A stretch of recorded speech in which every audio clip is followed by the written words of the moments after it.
We're here at Metropolis North Malolos, Bulacan, and welcome to our house tour vlog!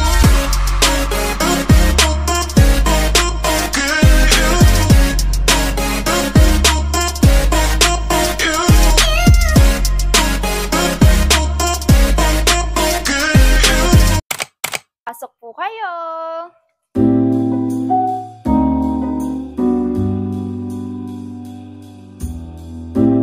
Pagpasok natin ng pinto, dito yung ating living area or receiving area. Dito yung mga couch, pwede tayo maglagay ng TV dito. Ito yung aming magiging family area. So, yan, ganda ng aming chandelier, ang mga high ceiling na ilaw namin. And from dito sa ating sala, andito ang aming kitchen area. Dito kami magluluto-lutuan. Meron kaming kitchen island. Pwede pa kami maglagay ng mga cabinets dito. And meron din dito outlet para pag lagay kami ng upuan dito, pwede rin kami makapag-work dito or kaya yung mga appliances. Next naman, ito ang aming stove. Sa akin, mas gusto ko yung ganitong stove kasi mas natatansya ko yung apoy kapag nagluluto ako. And meron din dito kitchen range, o diba? Shala. Dito, mayroong mga cabinet sa ilalim para dito namin ilalagay yung mga plates. Maglalagay tayo ng pull-out plate. Yan. And from dito sa kitchen, meron tayong CR dito sa baba. Common restroom. Yan. So, pwede din maligo dyan kasi may shower heads na, may toilet, and may lababo.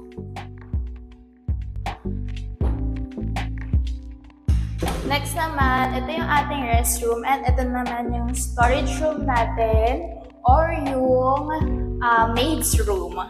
And dito naman, dito yung ating dirty kitchen.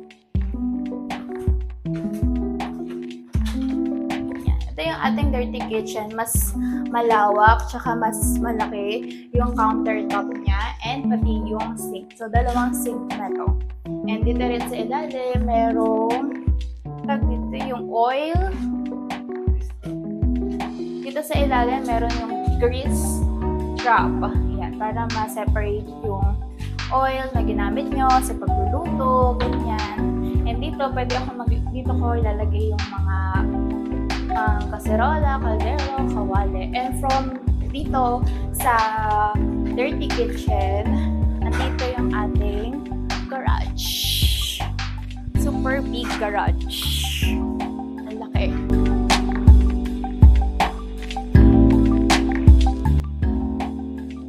Yan. Balik tayo dito sa ating dirty kitchen. Dito rin pala pwede siyang maging laundry area. Meron na siyang faucet at saka saksakan. Akyat naman tayo sa second floor. Dito pala sa side na to, pwede tayo, dahil plain wall lang siya, industrial na paint, pwede tayo maglagay dito ng painting. Ganito dito, pwede rin pang accent lang, accent wall. Kaya tayo!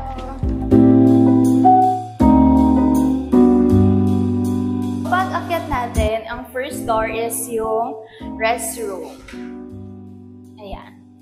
Simple lang siya. May shower head, then may heater na, bowl, and faucet. Sink, lababo. Next naman, from dito sa CR, ito yung ating first bedroom.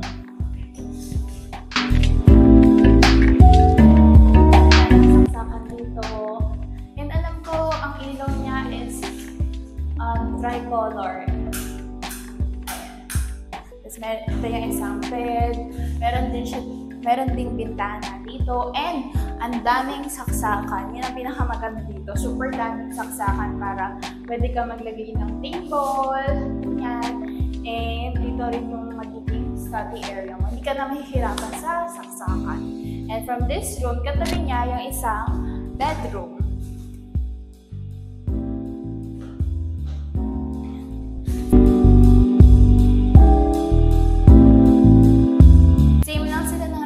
Same lang sila ng itsura, di ba?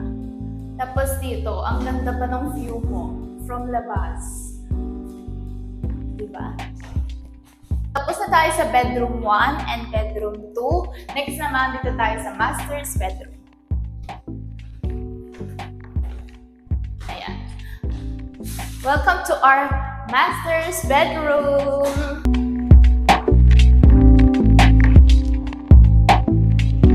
Sa master's bedroom, high ceiling siya, mukha siyang spacious.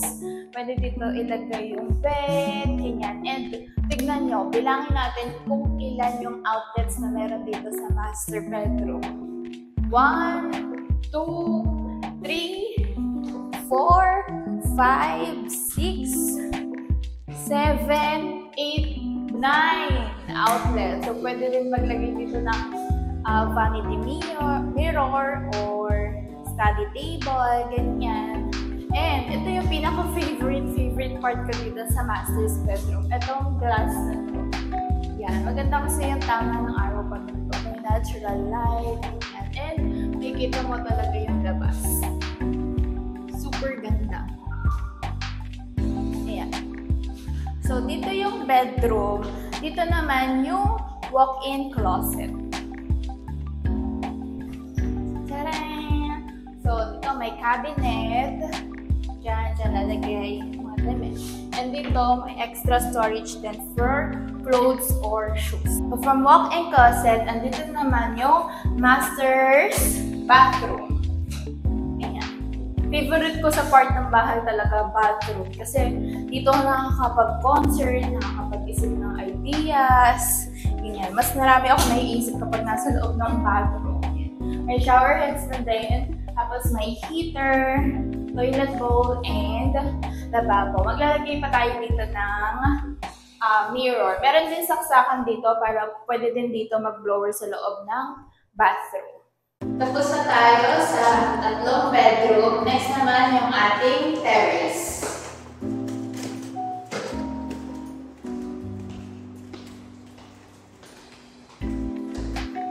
Dito, sa part na to, pwede rin siya maging lounge area, pwede mo maglagay ng TV dito, mga big bags, mga maliliit na chairs, para pwede rin kami mag-bonding dito. And, dito naman, sa part na to, pwede rin na maging laundry area.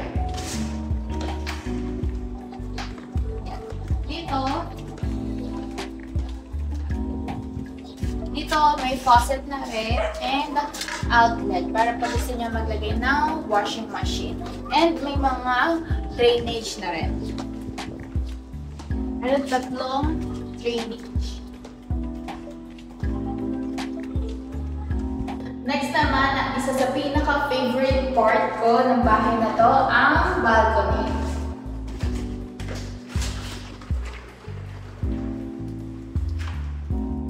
Welcome to our balcony!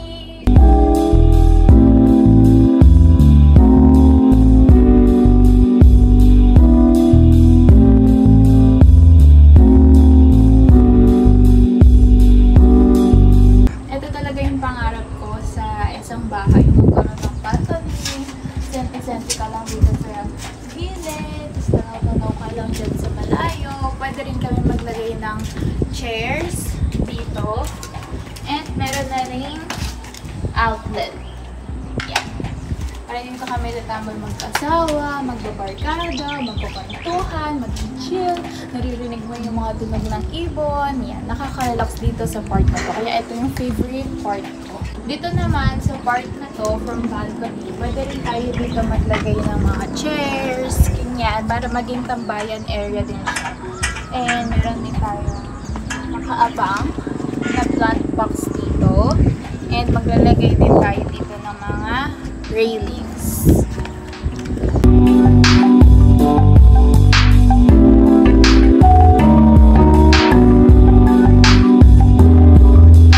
Thank you po for watching our house tour vlog! Pero, hindi po sa amin itong bahay, but this house is designed and built by A&M Construction. Pero kung kayo ay na-inspired na magkaroon ng bahay, kagaya namin, I will put their FB page here para you can contact them and they will help you turn your dreams into reality.